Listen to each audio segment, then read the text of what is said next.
Theon, Theon.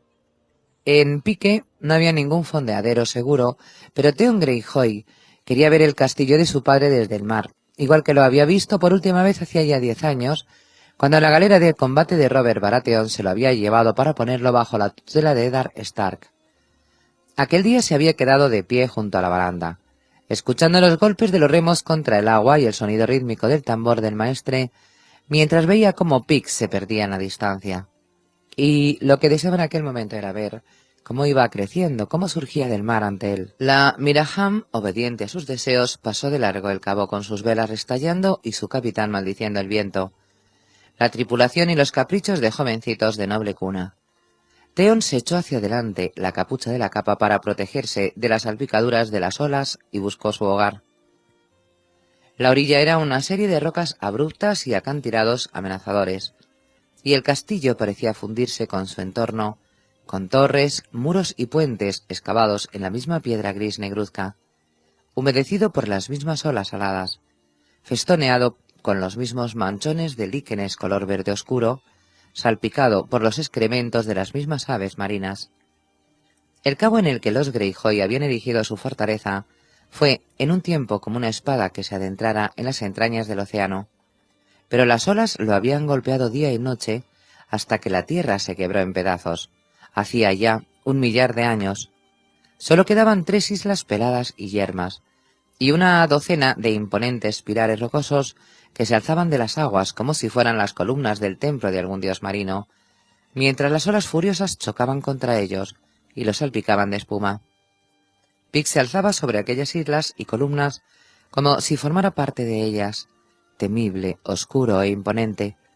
Sus muros circundaban el cabo de pie del gran puente de piedra que iba desde la cima del acantilado hasta el más grande de los islotes, dominado por la mole inmensa del gran torreón. Más allá estaban el torreón de la cocina y el torreón sangriento, cada uno en su isla. Las torres y dependencias exteriores se arracimaban contra los pilares, unidos por arcos cubiertos allí, donde las columnas estaban próximas, o por largos puentes cimbreantes de madera y cuerda, cuando estaban más alejadas. La torre del mar sobresalía en la isla más lejana, en la punta de la espada rota. Era la parte más vieja del castillo, alta y redonda. El escarpado pilar que era su base parecía medio devorado por el interminable asedio de las olas. Estaba blanquecino, tras siglos de espuma salada, mientras que los pisos superiores aparecían cubiertos por una espesa capa de líquenes, y la cima dentada, ennegrecida por el hollín de las hogueras nocturnas de los vigías. En lo alto de la torre del mar ondeaba el estandarte de su padre. La Miraham estaba demasiado lejos para que Theon alcanzara a ver algo más que la tela, pero sabía cómo era el dibujo, el kraken dorado de la casa Greyjoy, con los tentáculos agitándose al aire sobre fondo sable. El asta del estandarte era un mástil de hierro que temblaba y se mecía con las ráfagas de viento, igual que un pájaro que luchara por emprender el vuelo. Y al menos allí no estaba el lobo huargo de los Stark, proyectando su sombra desde arriba sobre el kraken de los Greyjoy. Theon no había presenciado nunca nada que lo conmoviera más. En el cielo, más allá del castillo, se veía la cola roja del cometa a través de algunos jirones de nubes dispersas. Los Mallister se habían pasado todo el viaje, desde Aguas Dulces hasta Varamar, discutiendo sobre su significado. «Es mi cometa», se dijo Theon. Deslizó la mano bajo su capa ribeteada en piel para tocar el bolsillo de la tela encerada donde llevaba la carta que le había dado Robb Stark. Un papel que valía 1 corona. «¿Es el castillo tal como lo recordabais, mi señor?», le preguntó la hija del capitán, apretándose contra su brazo. «Me parece más pequeño», confesó Theon, «aunque puede que sea por la distancia». La Miraham era una galera mercante sureña, panzuda, procedente de Antigua, que llevaba un cargamento de vino, paños y semillas para intercambiarlo por mena de hierro. Su capitán era un mercader también sureño y panzudo, y el mar de piedra que batía a los pies del castillo hacía que le temblaran los labios regordetes, de manera que se mantenía bien apartado, mucho más de lo que habría querido Theon. Un capitán hijo del hierro con un barco luengo Los habría llevado a entre los acantilados y por debajo del elevado puente que conectaba la casa de la guardia con el gran torreón. Pero aquel antigüeño no tenía habilidad, tripulación ni valor para intentarlo. De manera que pasaron de largo a una distancia prudencial y Theon tuvo que conformarse con ver Pic desde lejos. Incluso así, la Miraham tuvo que luchar duramente para no chocar contra aquellas rocas. «Ahí debe de hacer mucho viento», señaló la hija del capitán. «Viento, frío y humedad». Theon se echó a reír. «Lo cierto es que es un lugar mísero y duro. Pero, como me dijo mi padre en cierta ocasión, de los lugares duros nacen los hombres duros, y los hombres duros dominan el mundo». El rostro del capitán estaba tan verdoso como el mar cuando se acercó a Theon y le hizo una reverencia. «¿Nos dirigimos ya al puerto, mi señor?» «Sí», respondió Theon con una leve sonrisa bailándole en los labios. La promesa del oro había convertido al antigüeño en un lameculo sin pudor. El viaje habría sido muy diferente si hubiera tenido esperándolo en Varamar un barco luengo de las islas, tal como él había deseado. Los capitanes hijos del hierro eran orgullosos y testarudos, y no reverenciaban a hombre alguno. Las islas eran demasiado pequeñas para andar reverenciando a nadie, y los barcos más pequeños todavía. Si, como se solía decir, cada capitán era el rey de su barco, no era de extrañar que las islas recibieran el nombre de tierra de los 10.000 reyes. Y cuando uno ha visto a sus reyes cagar por encima de la baranda del barco, o ponerse verdes durante una tormenta, le cuesta mucho doblar la rodilla y comportarse como si fueran dioses. El dios ahogado hace a los hombres, había dicho el viejo rey Hurrón Mano Roja, hacía ya miles de años. Pero son los hombres los que hacen las coronas. Por añadidura, un barco luengo habría hecho la travesía en la mitad de tiempo. La Miraham era una bañera flotante, y no le gustaría estar a bordo durante una tormenta. Pero Theon no podía quejarse demasiado. Estaba allí, no se había ahogado, y durante el viaje había contado con ciertas diversiones. Rodeó con el brazo a la hija del capitán. «Avisadme cuando lleguemos a Puerto Noble», le dijo a su padre. «Estaremos abajo en mi camarote». Se llevó a la chica hacia popa, mientras el padre, sin decir nada, los miraba hoscamente. En realidad, el camarote era el del capitán, pero éste se lo había cedido para que lo utilizara cuando zarparan de Varamar. A su hija no se la había cedido para que la usara, pero ella había acudido a su lecho por su voluntad. Solo habían hecho falta una copa de vino y unas palabras susurradas al oído. Era un poco regordeta para su gusto y tenía la piel llena de manchas y granos, pero sus pechos le llenaban las manos y la primera vez que la tomó era doncella. A su edad era sorprendente, pero a Theon le pareció muy divertido. No creía que el capitán aprobara aquello, lo que resultaba más divertido todavía, sobre todo, cuando lo veía tragarse el ultraje y mostrarse zalamero con el gran señor, siempre pensando en la bolsa de oro que se le había prometido. «Debéis de estar muy contento de volver a ver vuestro hogar, mi señor», dijo la chica, mientras Theon se quitaba la capa mojada. «¿Cuánto hace que estabais fuera?» 10 años, o casi», respondió. «Acababa de cumplir los 10 cuando me llevaron a Invernalia como pupilo de Eddard Stark». Pupilo, teóricamente, en realidad, había sido un rehén. La mitad de su vida la había pasado como rehén, pero ya no lo era. Su vida volvió a pertenecerle, y ya no había ningún Stark a la vista. Atrajo hacia sí a la hija del capitán y le besó una oreja. «Quítate esa capa». La muchacha bajó la vista en un repentino acceso de timidez, pero hizo lo que le decía. Cuando la pesada prenda empapada de agua de mar cayó de sus hombros al suelo, hizo una pequeña reverencia y sonrió, nerviosa. A decir verdad, cuando sonreía, parecía un poco idiota, pero la inteligencia no era uno de sus requisitos cuando se trataba de mujeres. «Ven aquí», le dijo. «Nunca he visto las Islas del Hierro», dijo mientras obedecía. «Date por satisfecha». Theon le acarició el cabello. Lo tenía fino y oscuro, aunque el viento se lo había enmarañado. «Las islas son duras y pedregosas, con pocas comodidades y menos esperanzas. La muerte siempre es redonda y la vida es cruel y exigua. Los hombres se pasan las noches bebiendo cerveza y discutiendo sobre quién lo tiene peor, si los pescadores que pelean contra el mar o los granjeros que tratan de arrancar una cosecha a un suelo escaso y pobre. A decir verdad, lo que peor lo llevan son los mineros, que se rompen las espaldas en la oscuridad. ¿Y para qué? Hierro, plomo, estaño, esos son nuestros tesoros. No es de extrañar que los hombres del hierro de antaño se dedicaran al saqueo. Podría desembarcar con vos, dijo aquella estúpida, que no parecía prestarle atención. Si queréis, podría desembarcar, asintió Theon, al tiempo que le oprimía un seno. Pero no conmigo, lo siento. Trabajaría en vuestro castillo, mi señor.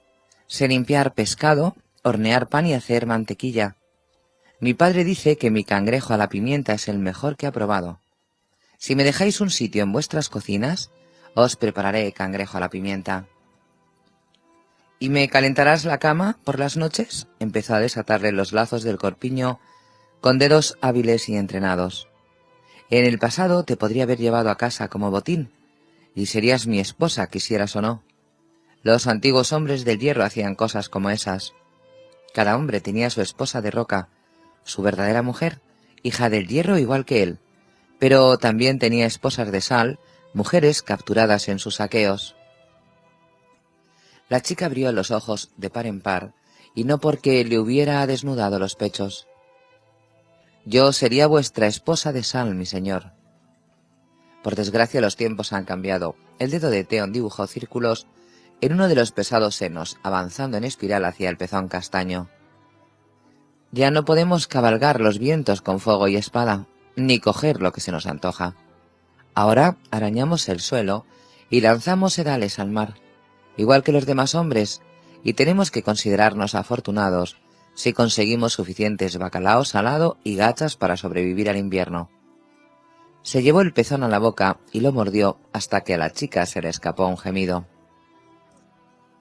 «Podéis ponerme eso dentro otra vez si os place», le susurró al oído mientras la lamía. Theon alzó la cabeza de su pecho. La piel estaba de color rojo oscuro, allí donde la había marcado con los dientes. «Lo que me placería es enseñarte una cosa nueva. Desátame los calzones y dame placer con la boca». «¿Con la boca? Para eso se hicieron estos labios, pequeña», dijo mientras le pasaba un pulgar con suavidad por ellos. «Si fueras mi esposa de sal, harías lo que te ordenara». Al principio se mostró tímida, pero para ser tan estúpida, aprendió muy deprisa, para satisfacción de Theon. Theon tenía la boca tan húmeda y dulce como el coño, y de aquella manera no se veía obligado a soportar su charla sin sentido. «En los viejos tiempos me la habría quedado como esposa de sal», se dijo mientras le pasaba los dedos por el cabello enmarañado. «En los viejos tiempos, cuando manteníamos las antiguas costumbres, vivíamos del hacha, no de la pesca, y nos apoderábamos de lo que queríamos, ya fueran riquezas, mujeres o gloria. En aquellos tiempos, los hijos del hierro no trabajaban en las minas. Aquello se quedaba para los cautivos, que tomaban en sus expediciones, así como otros trabajos lamentables, como el cultivo de los campos y el cuidado de las cabras y las ovejas. El único trabajo apto para un hombre del hierro era la guerra. El dios ahogado los había creado para saquear y violar, para labrar reinos y escribir sus nombres en fuego, sangre y canciones. Aegon el dragón había acabado con las antiguas costumbres al quemar a Harren el Negro, devolverles el reino de Harren a los débiles hombres del río y reducir las Islas del Hierro a un rincón insignificante de un reino mucho más grande. Pero las viejas historias de sangre se seguían contando en todas las islas, en torno a las hogueras alimentadas con restos de barcos naufragados y junto a fogones humeantes, incluso tras los altos muros de piedra de Pic. Entre los numerosos títulos del padre de Theon estaba el de Lord Segador, y en su lema los Greyjoy alardeaban de que nosotros no sembramos. Si Lord Baelor había puesto en marcha su gran rebelión, no había sido por la vanidad huera de una corona, sino para restaurar las antiguas costumbres. Robert Baratheon había puesto un sangriento final a aquella esperanza con la ayuda de su amigo Eddard Stark. Pero los dos estaban ya muertos. En sus respectivos lugares gobernaban simples chiquillos y el reino forjado por Aegon el Conquistador se estaba desmembrando. Esta es la estación, pensó Theon mientras los labios de la hija del capitán subían y bajaban. La estación, el año y el día, y yo soy el hombre. Sonrió torvamente al pensar en qué diría su padre cuando le dijera que él, Theon, el Benjamín, el pequeño y el rehén, él había conseguido lo que no lograra el propio Lord Balon. El clímax llegó repentino como una tormenta y llenó la boca de la muchacha con su semilla. Ella se sobresaltó y trató de apartarse, pero Theon la sujetó con fuerza por el pelo. Tras unos instantes consiguió sentarse junto a él. —¿He complacido a mi señor? —Bastante —respondió. —Sabía salado —murmuró la chica—. —¿Como el mar? Ella asintió. —Siempre me ha gustado el mar, mi señor. —Igual que a mí —dijo al tiempo que le frotaba un pezón entre dos dedos. Y era verdad. Para los hombres de las Islas del Hierro, el mar significaba la libertad. Lo había olvidado hasta que la Miraham desplegó las velas en Varamar. Los sonidos le hicieron recordar sensaciones olvidadas. El crujido de la madera y las sogas, las órdenes a gritos del capitán, el restallido de las velas cuando el viento las hinchaba. Todos tan familiares como el palpitar de su corazón e igual de reconfortantes. No volveré a olvidarlo nunca, se prometió Theon. No volveré a alejarme del mar. Llevadme con vos, mi señor, suplicó la hija del capitán. No hace falta que sea a vuestro castillo. Puedo quedarme en cualquier pueblo y ser vuestra esposa de sal. Extendió una mano para acariciarle la mejilla. Theon Greyjoy se la apartó a un lado y se levantó del catre. Mi lugar está en Pic y el tuyo en este barco. Ya no puedo quedarme aquí. ¿Por qué no? Preguntó mientras se abrochaba los calzones. Por mi padre, le dijo. En cuanto os vayáis me castigará, mi señor. Me insultará y me pegará. Así son los padres, reconoció Theon al tiempo que descolgaba la capa. Se la echó sobre los hombros y cerró los pliegues con un broche de plata. Dile que debería darse por satisfecho. Con la cantidad de veces que te he follado, lo más seguro es que estés preñada. No todos los hombres tienen el honor de criar al bastardo de un rey. La chica lo miró con un gesto tan estúpido que Theon se marchó, dejándola allí. La Miraham rodeaba en aquel momento una punta boscosa. Bajo los riscos en los que crecían pinos, una docena de botes pesqueros recogían las redes. El barco se mantuvo a buena distancia de ellos mientras maniobraba. Theon se dirigió hacia proa para ver mejor. Lo primero que divisó fue el castillo, la fortaleza de los Bodley. En su infancia era de madera y cáñamo, pero Robert Baratheon la había arrasado hasta los cimientos. Lord Samhain la había reconstruido en piedra, y ahora un pequeño torreón cuadrado coronaba la colina. De las torres achatadas de las esquinas pendían banderas color verde claro, todas con la imagen de un banco de peces plateados. Bajo la escasa protección que ofrecía el pequeño castillo de los peces, se extendía el pueblo de Puerto Noble con un puerto rebosante de barcos. La última vez que vio Puerto Noble era una ruina humeante, donde los esqueletos de los barcoluengos quemados y las galeras destrozadas salpicaban la orilla rocosa como los huesos de leviatanes muertos, y de las casas no quedaban más que muros semiderruidos y cenizas frías. Habían pasado 10 años y apenas se veían algunos rastros de la guerra. Los hombres habían construido chozas nuevas con las piedras de las antiguas, y habían puesto hierba fresca para hacer los tejados. Cerca del embarcadero se alzaba una posada nueva, el doble de grande que la anterior, con el piso bajo de piedra y los dos superiores de madera. En cambio, el Seb no se llegó a reconstruir nunca, y del antiguo solo quedaban los cimientos de 7 lados en el lugar donde se había alzado. Al parecer la furia de Robert Baratheon les había quitado a los hombres del hierro todo gusto por los nuevos dioses. A Theon le interesaban más los barcos que los dioses. Entre los mástiles de incontables botes de pesca, divisó una galera mercante de Tiros, descargando mercancía junto a una pesada coca y venesa de negro casco alquitranado. También había gran número de barcoluengos, al menos 50 o 60, anclados en el mar o varados en la pedregosa orilla norte. En algunas velas se veían las divisas de las otras islas, la luna ensangrentada de Winch, el cuerno de guerra con franjas negras de Lord Grodbrother, la guadaña plateada de Harlaw. Theon buscó con la mirada el silencio de su tío Euron. No vio rastro de aquel navío rojo, esbelto y terrible, pero allí estaba el gran kraken de su padre, que lucía en la proa un espolón de hierro con la forma de la criatura que le daba nombre.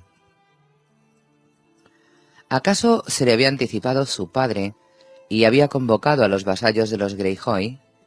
Volvió a llevarle la mano al interior de la capa, al bolsillo de tela encerada.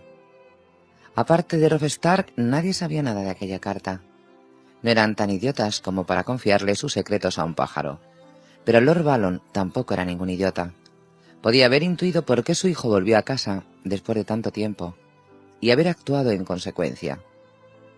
La idea no le hacía la menor gracia. La guerra de su padre había terminado hacía mucho y la perdió. Aquella era la hora de Theon, su hora, su plan, su gloria y con el tiempo su corona. Pero si la flota está reunida... Bien pensado, quizá, no fuera más que una medida de precaución, una maniobra defensiva por si la guerra se extendía al otro lado del mar. Los viejos eran cautelosos por naturaleza. Su padre ya era viejo, al igual que su tío Victarion, que dirigía la flota de hierro. Desde luego, el caso de su tío Euron era muy diferente, pero el silencio no estaba en aquel puerto. Es lo mejor, se dijo Theon. Así podría asestar el golpe mucho más deprisa. Mientras la Miraham avanzaba hacia tierra, Theon se dedicó a pasear por la cubierta, inquieto sin dejar de escudriñar la orilla. No había esperado que Lord Balon en persona acudiera a recibirlo al muelle, pero sin duda habría enviado a alguien. El mayordomo Silas Bocamarga, Lord Bodley o tal vez incluso a Dagmer Barbarrota. Tenía muchas ganas de ver de nuevo el rostro espantoso del anciano Dagmer. Sabían de sobra que iba a llegar. Robb había enviado cuervos desde Aguas Dulces, y al ver que no había ningún barco esperándolos en Varamar, Jason Mallister envió a sus pájaros a Pig por si acaso los de Robb se habían extraviado. Pero no vio ningún rostro conocido, ninguna guardia de honor que lo esperase para escoltarlo de Puerto Noble a Pig. Solo trabajadores dedicados a sus oficios. Los estibadores bajaban rodando barriles de vino del mercante de Tiros. Los pescadores pregonaban la captura del día y los niños corrían y jugaban. Un sacerdote con la túnica aguamarina del dios ahogado llevaba un par de caballos de las riendas por la orilla pedregosa, mientras sobre él una mujer desaseada, asomada a una ventana por la posada, llamaba a gritos a unos marineros ibenenses que pasaban por la calle. Un grupo de comerciantes del Puerto Noble se había reunido para esperar al barco. Mientras la Miraham echaba marras, no dejaban de lanzar preguntas a gritos. «Venimos de Antigua», les gritó, en respuesta al capitán. «Traemos manzanas y naranjas, vinos del Rejo, plumas de las islas del verano. Tengo pimienta, cueros trenzados, un rollo de encaje de mir, espejos para las damas y un par de arpas de Antigua que son lo más melodioso que hayáis oído jamás». La pasarela descendió con un crujido y un sonoro golpe. «Y os he traído a vuestro heredero». Los hombres de Puerto Noble miraron a Theon con expresiones vacías y bovinas en los ojos, y comprendió que no sabían quién era. Aquello lo puso de mal humor. Depositó un dragón de oro en la mano del capitán. «Ordénales a tus hombres que traigan mis cosas». Sin aguardar la respuesta, recorrió la pasarela a zancadas. «¿Posadero?», rugió. «Quiero un caballo». «Como mandéis, mi señor», respondió el hombre sin hacerle ni un atisbo de reverencia. Se le había olvidado lo atrevidos que podían llegar a ser los hijos del hierro. «Da la casualidad de que tengo uno que os servirá». «¿A dónde iréis, mi señor?» «A Pig». El muy idiota seguía sin reconocerlo. Debería haberse puesto el jubón bueno, el del kraken bordado en el pecho.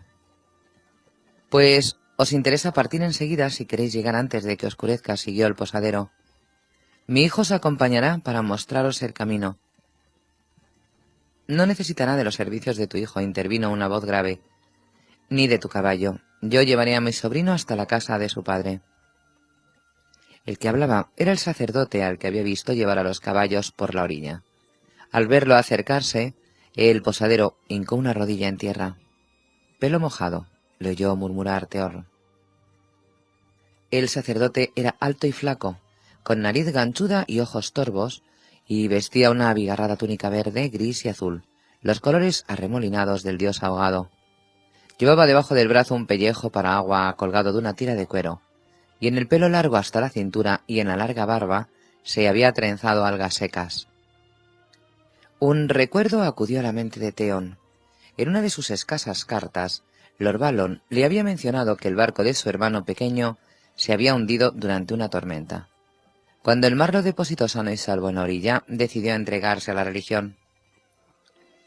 «¿Tío Aeron?», preguntó dubitativo. «Sobrino Theon», replicó el sacerdote.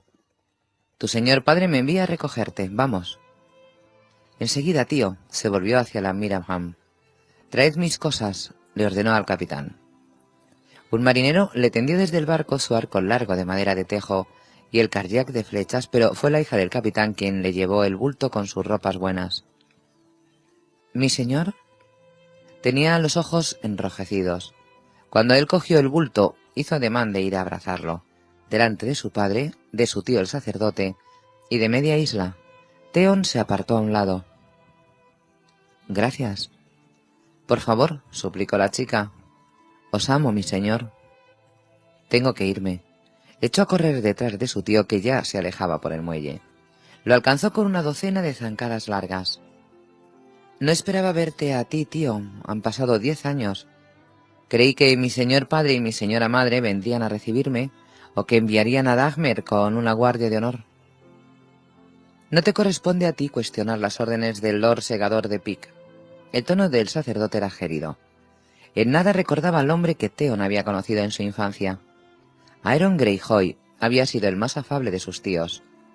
Débil de carácter, siempre presto a la risa, aficionado a las canciones, a la cerveza y a las mujeres. En cuanto a Dagmer Barbarrota, ha ido a Viejo Buick por orden de tu padre, para convocar a los Stonehouse y a los Drum. ¿Con qué objetivo? ¿Por qué se ha reunido una flota de barcoluengos? ¿Por qué se reúnen siempre las flotas? Su tío había dejado los caballos atados delante de la posada portuaria. Cuando llegaron junto a ellos, se volvió hacia Theon. «Dime la verdad, sobrino, ¿ahora rezas a los dioses lobos?» Theon rara vez rezaba, pero no era cosa que uno confesara a un sacerdote, ni aunque fuera el hermano del propio padre. Ned Stark rezaba a un árbol. No tengo nada que ver con los dioses de los Stark». «Bien, arrodíllate». «Tío, no sé», el suelo estaba lleno de piedras y barro. «¿Que te arrodilles? ¿O resulta que ahora eres demasiado orgulloso? ¿Nos han devuelto a un señorito de las tierras verdes?» Theon se arrodilló. Su presencia allí tenía un propósito y quizá para lograrlo necesitara de la ayuda de Aeron. En fin, una corona bien valía un poco de barro y mierda de caballo en los calzones. «Agacha la cabeza», su tío alzó el pellejo. Le quitó el corcho y regó con un hilillo de agua de mar la cabeza de Theon. El agua le empapó el pelo, le corrió por la frente y se le metió en los ojos.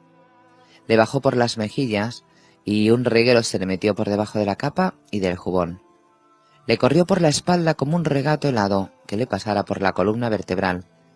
La sal hizo que le escocieran los ojos y tuvo que contenerse para no llorar. Notó en los labios el sabor del océano. «Haz que tu siervo Theon vuelva a nacer del mar como tú naciste», entonó Aeron Greyjoy. «Bendícelo con la sal, bendícelo con la piedra, bendícelo con el acero». «¿Todavía recuerdas qué había que decir, sobrino?» «Lo que está muerto nunca puede morir», rememoró Theon. «Lo que está muerto nunca puede morir», repitió su tío, «sino que se alza de nuevo, más duro y más fuerte. Levántate». Theon se levantó y parpadeó para contener las lágrimas que le había provocado la sal en los ojos. Sin añadir palabras, su tío puso el corcho al pellejo de agua, desató su caballo y montó. Theon hizo lo mismo. Juntos emprendieron la marcha, dejando atrás la posada y más allá el castillo de Lord Bodley en las colinas pedregosas. El sacerdote no dijo ni una palabra más en todo el trayecto. «He estado la mitad de mi vida lejos de casa», dijo al final Theon. «¿Notaré cambiadas las islas? Los hombres pescan en el mar, excavan en la tierra y mueren. Las mujeres paren niños con sangre y dolor y mueren. La noche sigue al día, los vientos y las mareas permanecen. Las islas son como las hizo nuestro Dios». «Dioses, qué sombrío se ha vuelto», pensó Theon. «¿Veré a mi hermana y a mi señora madre en Pic? No, tu madre vive ahora en Harlow con su hermana. Allí el clima es menos malo y no sufre tantos accesos de tos. Tu hermana ha llevado a el viento negro a Granwick para transmitir mensajes de tu señor padre. No tardará en regresar, te lo aseguro». No hacía falta que nadie le dijera a Theon que el viento negro era el barcoluengo de Asa. Hacía 10 años que no veía a su hermana, pero al menos aquello sí lo sabía. Era extraño que le hubiera puesto semejante nombre, teniendo en cuenta que el lobo de Robb Stark se llamaba Viento Gris. «El de Stark es gris y el de Greyjoy es negro», murmuró con una sonrisa. «Pero los dos son vientos». El sacerdote no dijo nada. «¿Y qué me dices de ti, tío?», preguntó Theon. «Cuando se me llevaron de Pic no era sacerdote. Te recuerdo cantando las viejas canciones de saqueo, de pie en la mesa y con un cuerno de cerveza en una mano». «Era joven, vacuo y vanidoso», respondió Aeron Greyjoy. «Pero el mar lavó mi locura y se llevó mi vanidad. El hombre se ahogó, sobrino. Sus pulmones se llenaron de agua marina y los peces se comieron las escamas que le cubrían los ojos. Cuando me levanté de nuevo lo vi todo con claridad». Está tan loco como amargado. El recuerdo que Theon había tenido del viejo Aeron Greyjoy era agradable. «Tío, ¿por qué ha convocado mi padre sus espadas y sus velas? Te lo dirá cuando llegues a Pic, no me cabe duda. Preferiría conocer ya sus planes. No será de mis labios. Tenemos orden de no hablar de esto con nadie». «¿Ni siquiera conmigo?» Theon estaba rabioso. Había guiado a hombres a la guerra, había cazado con un rey, había conseguido honores en torneos, había cabalgado con Brinden el pez negro y con el gran Jon. Había luchado en el bosque susurrante, se había acostado con tantas chicas que apenas recordaba sus nombres, y pese a todo, aquel tío suyo lo trataba como si siguiera teniendo 10 años. «Si mi padre está haciendo planes de guerra, debo conocerlos. No soy cualquiera, soy el heredero de Pic y de las Islas del Hierro». «Eso ya lo veremos». Aquellas palabras fueron como una bofetada en el rostro. «¿Que ya lo veremos? Mis 2 hermanos han muerto, soy el único hijo vivo de mi padre». «Tu hermana también vive». Asa pensó, confuso. Era 3 años mayor que Theon, pero... «Las mujeres solo pueden heredar si no hay varones en la línea directa», insistió casi gritando. «No dejaré que me arrebaten lo que me corresponde por derecho, te lo advierto». «¿Te atreves a hablar de esa forma a un siervo del dios ahogado, chico?», gruñó su tío. «Has olvidado más cosas de las que crees, y debes de ser muy idiota si piensas que tu señor padre le entregará estas islas sagradas a un Stark. Cállate de una vez, el viaje ya se hace largo sin tener que aguantar tu cháchara de cotorra». Theon cerró la boca aunque le costó un auténtico esfuerzo. «De modo que así están las cosas», pensó. Como si 10 años en Invernalia hubieran bastado para convertirlo en un Stark. Lord Eddard lo había criado entre sus hijos, pero Theon nunca fue uno de ellos. Todo el castillo, desde Lady Stark hasta el último pinche de cocina, sabía que era un rehén para garantizar el buen comportamiento de su padre, y lo trataba en consecuencia. Hasta al bastardo Jon Nieve se le dispensaban más honores que a él. De cuando en cuando a Lord Eddard le había dado por representar el papel de padre, pero para Theon siempre fue el hombre que arrasó Pic a sangre y fuego y lo arrancó de su hogar. De niño siempre tuvo miedo del rostro severo y la gran espada oscura de Stark, y su señora esposa era todavía más distante y desconfiada. En cuanto a los niños, durante la mayor parte de los años que pasó en Invernalia, los pequeños no eran más que bebés llorones. Únicamente Robb y su hermanastro bastardo Jon Nieve tenían edad suficiente para que se fijaran ellos.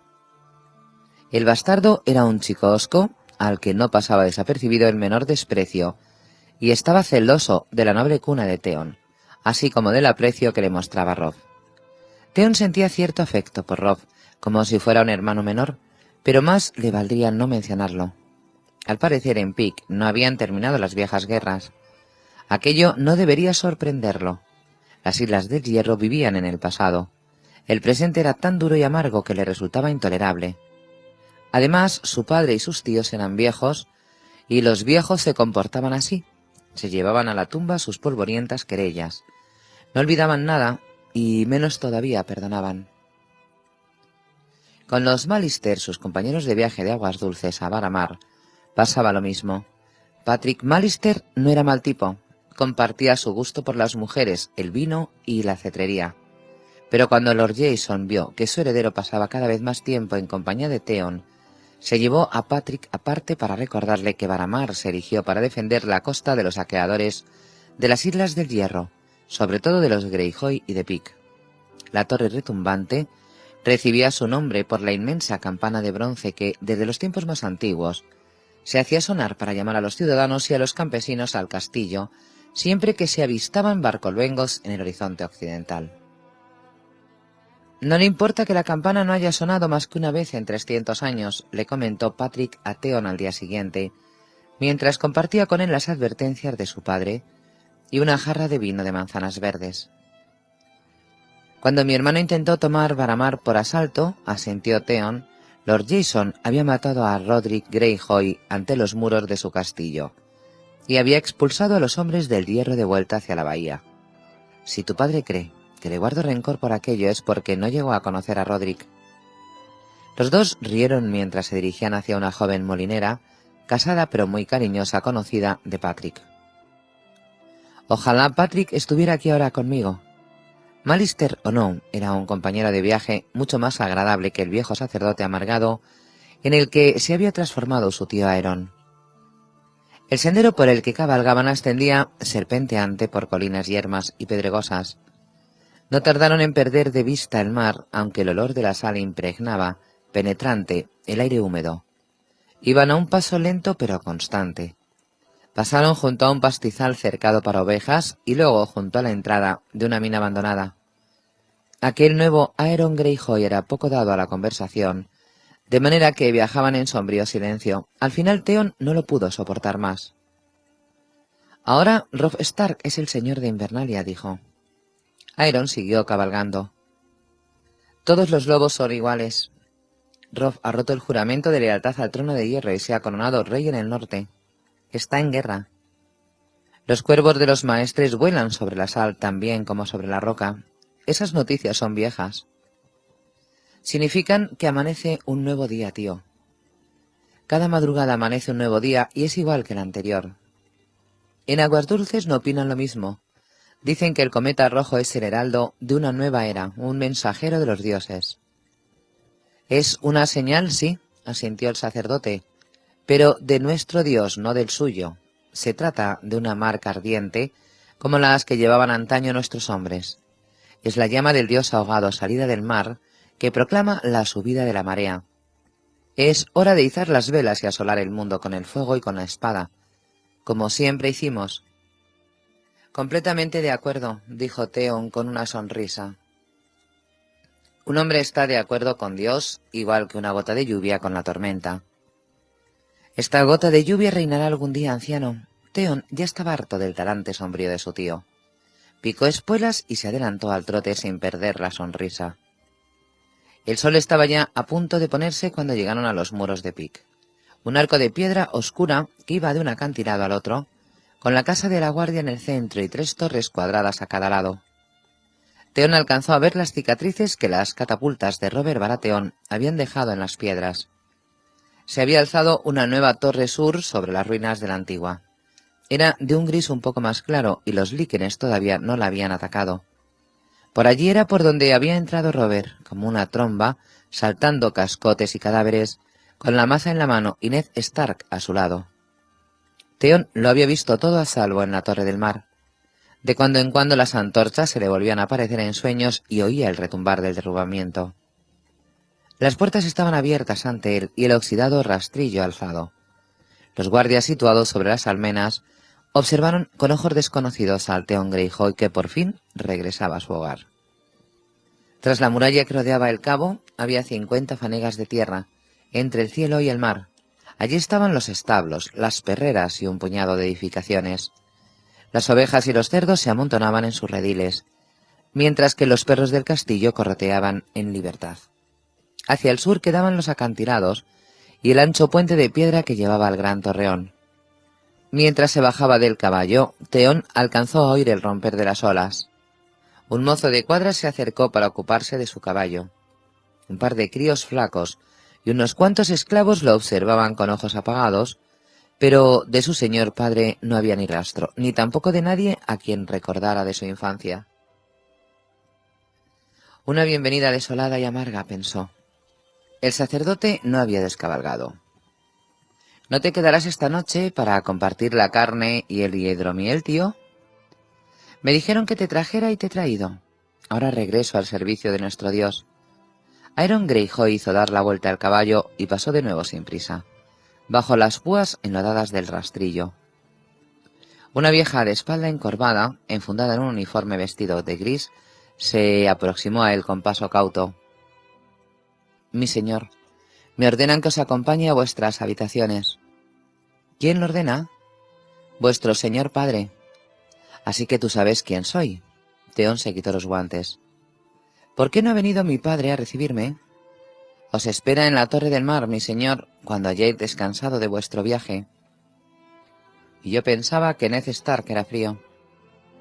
¿Y tú quién eres? Elia. Llevo el castillo en nombre de vuestro señor padre. Antes el mayordomo era Silas. Lo llamaban Boca Amarga. Theon todavía era capaz de recordar con viveza el hedor a vino del aliento del anciano. Murió hace 5 años, mi señor. ¿Y el maestre Calen? ¿Dónde está? Duerme en el mar. Actualmente el encargado de los cuervos es Vendamir. Es como si fuera un forastero aquí, pensó Theon. No ha cambiado nada, pero ha cambiado todo. Llévame a mis habitaciones, mujer, ordenó.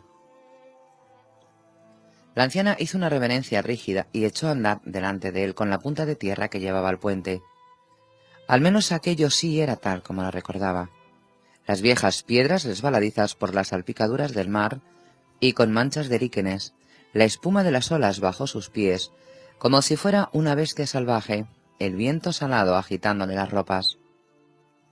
Siempre que había soñado con el regreso a casa, se había visto en su confortable dormitorio de la Torre del Mar, donde había dormido de niño, pero la anciana lo guiaba hacia el torreón sangriento. Allí las estancias eran más grandes y estaban mejor amuebladas, aunque resultaban igual de frías y húmedas. Le asignaron a Theon unas habitaciones gélidas, de techos tan altos que se perdían en la penumbra. Aquello lo habría impresionado si no supiera que eran precisamente las habitaciones que daban su nombre al torreón sangriento. Hacía ya 1000 años, los hijos del rey del río fueron asesinados allí mismo en sus camas, donde luego despedazaron sus cadáveres para podérselos enviar a su padre, en el continente. Pero los Greyjoy no morían asesinados en Pyke, solo muy de cuando en cuando se mataban entre hermanos y los 2 suyos habían muerto. Si miró a su alrededor con aversión no fue por miedo a los fantasmas. Los tapices de las paredes estaban cubiertos de moho verdoso. El colchón estaba combado y tenía un olor rancio y las alfombras eran viejas y quebradizas. Habían pasado años desde la última vez que se ventilaron aquellas estancias. La humedad se metía en los huesos. Necesitaré una palangana de agua caliente y que enciendan el fuego en esa chimenea, dijo a la vieja. Encárgate de que enciendan braseros en las otras habitaciones para caldearlas un poco. Y por los dioses, mándale a alguien que cambie esas alfombras. Sí, mi señor, como ordenéis. Y se marchó. No tardaron en llevarle el agua caliente que había pedido. En realidad estaba tibia y no tardó en enfriarse, por no mencionar además que era agua de mar, pero le bastó para lavarse de la cara, el pelo y las manos el polvo del largo recorrido a caballo. Mientras un par de esclavos encendían los braseros, Theon se quitó las ropas sucias del viaje y se vistió para reunirse con su padre. Eligió un par de botas de cuero negro muy flexible, calzones de suave lana de cordero color gris plateado y un jubón de terciopelo negro con el kraken dorado de los Greyjoy bordado en el pecho. Se puso al cuello una fina cadena de oro y sobre las ropas un cinturón de cuero blanco. Por último se colgó un puñal a un lado de la cadera y una espada larga al otro, ambas armas en fundas negras y doradas. Sacó el puñal, comprobó el filo con la yema del pulgar, extrajo una piedra de amolar del bolsillo que le colgaba del cinturón y le dio un par de pasadas. Se enorgullecía de tener sus armas siempre afiladas. Cuando vuelva quiero encontrarme en la habitación caliente y alfombras limpias, les advirtió a los esclavos al tiempo que sacaba un par de guantes negros de seda, adornados con unas delicadas volutas en hilo de oro. Theon regresó al gran torreón, cruzando un pasaje de piedra cubierto. El eco de sus pisadas se mezclaba con el incesante retumbar del mar, mucho más abajo. Para llegar a la torre del mar, en su pilar retorcido, tuvo que cruzar otros 3 puentes, cada uno más angosto que el anterior. El último era de madera y cuerdas, y el húmedo viento cargado de sal hacía que se meciera como un ser vivo bajo sus pies. Theon no había recorrido ni la mitad cuando ya tenía el corazón en la garganta. Abajo, muy lejos, las olas estallaban en altas columnas de espuma al romper contra la roca. De niño solía cruzar aquel puente corriendo incluso de noche cerrada. Los niños creen que nada les puede hacer daño. Le susurraron al oído sus temores. Los adultos saben que sí. La puerta era de madera gris con tachonaduras de hierro, y Theon se encontró con que estaba trancada desde dentro. La golpeó con el puño y soltó una maldición cuando una astilla le perforó el tejido del guante. La madera estaba húmeda y enmohecida, y los tachones oxidados. Pasó un momento antes de que abriera la puerta un guardia con coraza de hierro y un yelmo del mismo metal, que le cubría todo el rostro. ¿Eres el hijo? Apártate de mi camino o verás quién soy. El hombre se hizo a un lado. Theon subió por los peldaños serpenteantes que llevaban a las habitaciones privadas de su padre. Lo encontró sentado ante un brasero, bajo un manto de pieles enmohecidas de foca que lo cubrían desde la barbilla hasta los pies. Al oír el sonido de sus botas contra la piedra, el señor de las Islas del Hierro alzó la vista para mirar a su único hijo superviviente. Era más menudo de lo que Theon recordaba y estaba tan demacrado. Balon Greyjoy siempre había sido delgado, pero en aquel momento parecía como si los dioses lo hubieran metido en un caldero y lo hubieran hervido hasta fundir toda su carne, de manera que sólo quedaran el cabello y la piel. Estaba flaco como un hueso, y a la vez duro como el mismo hueso, con un rostro que daba la sensación de estar tallado en pedernal. Sus ojos eran también como el pedernal, negros y duros, pero los años y los vientos marinos le habían dado a su cabello el color gris del mar en invierno, salpicado de gaviotas blancas. Si se lo soltara, le llegaría por debajo de la cintura. «Han pasado 9 años, ¿no?», dijo por fin Lord Baelon. 10, replicó Theon al tiempo que se quitaba los guantes rotos. «Se llevaron a un niño», dijo su padre. «¿Qué eres ahora?» «Un hombre», respondió Theon, «tu sangre y tu heredero».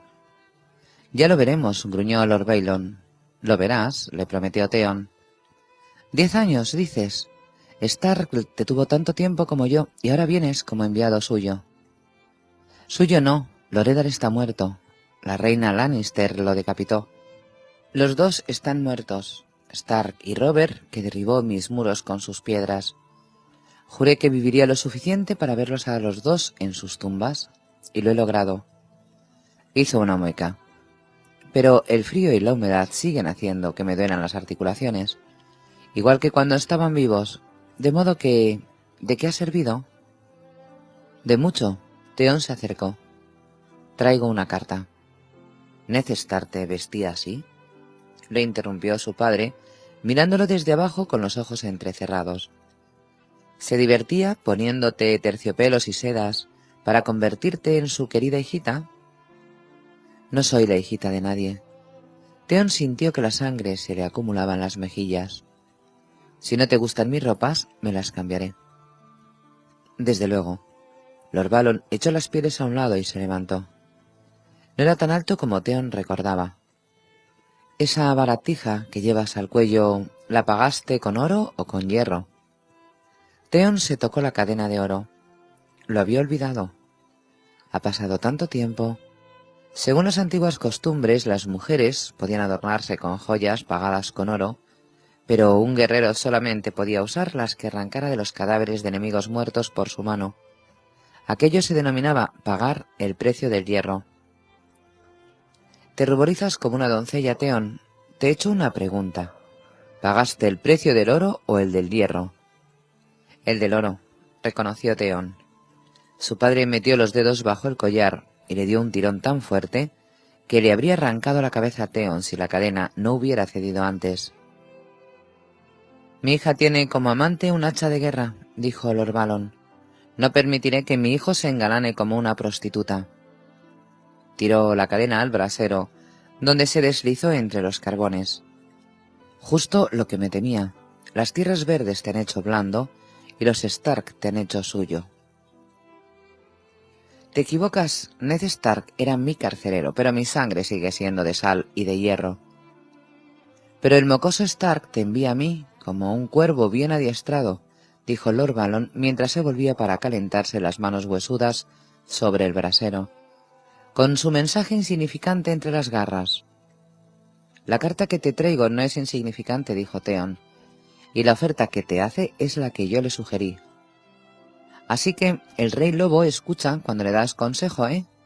Por lo visto, la sola idea parecía divertir mucho a Lord Balon. Sí, me hace caso. He cazado con él. Me he entrenado con él. He compartido con él la carne y el hidromiel. Me he ganado su confianza. Me ve como un hermano mayor. No. Su padre le agitó un dedo ante la cara.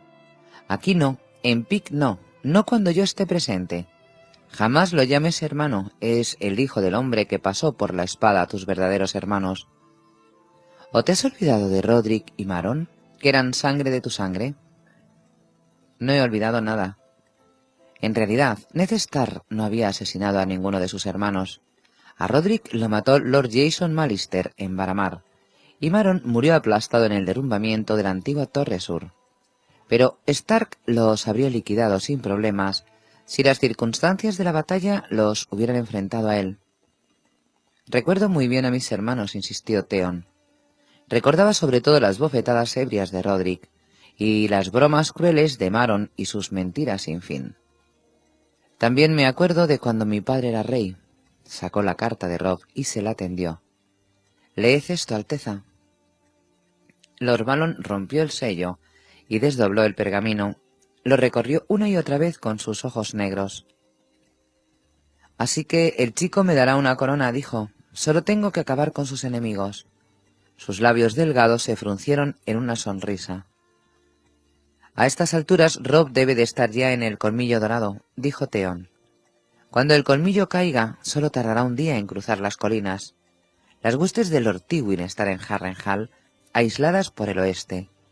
El Matarreyes se encuentra prisionero en Aguas Dulces. Para enfrentarse a Robb en el oeste solo queda Sir Stafford Lannister, con la leva de críos que ha estado reclutando. Sir Stafford se situará entre el ejército de Robb y Lannisport, lo que significa que la ciudad estará sin defensas cuando caigamos sobre ella por mar. Si los dioses nos acompañan, la mismísima roca Casterly podría caer antes de que los Lannister se dieran cuenta de que estamos interviniendo». «Roca Casterly jamás ha caído», gruñó Lord Balon. «Hasta ahora», sonrió Theon. «¿Y será un momento tan dulce?» Su padre no le devolvió la sonrisa. «¿Y por eso Robb Stark te envía de vuelta a mí después de tantos años, para que consigas que le dé mi aprobación a su plan?» «El plan es mío, no de Robb», dijo Theon con orgullo. «Mío, igual que será mía la victoria y con el tiempo la corona. Yo dirigiré la ofensiva con tu beneplácito. Como recompensa quiero Roca Casterly como asentamiento cuando se la arrebatemos a los Lannister. Una vez en posesión de la roca tendría también Lannisport y las tierras doradas del oeste. Riquezas y poder como la casa Greyjoy no había conocido jamás. Te concedes una recompensa muy alta a cambio de una idea y unas pocas líneas», volvió a leer la carta. «El mocoso no dice nada de recompensas. Solo que hablas en su nombre, que te debo escuchar, que le entregue mis velas y mis espadas, y que a cambio me dará una corona. Sus ojos de pedernal se alzaron hacia los de su hijo.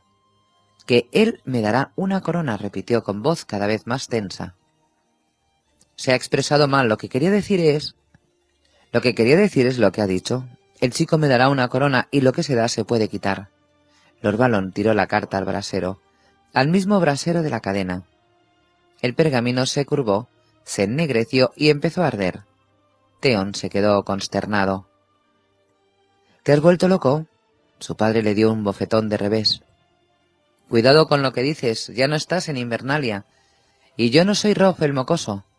No puedes hablarme así, soy Greyjoy, el Lord Segador de Pyke, rey de la sal y de la roca, hijo del viento marino, y a mí nadie me da una corona. Yo pago el precio del hierro. Cogeré mi corona, igual que hizo Urron Manoroja hace 500 años. Theon retrocedió un paso para alejarse de la repentina ira que llameaba en la voz de su padre. Pues cógela, escupió mientras se le enrojecía la mejilla.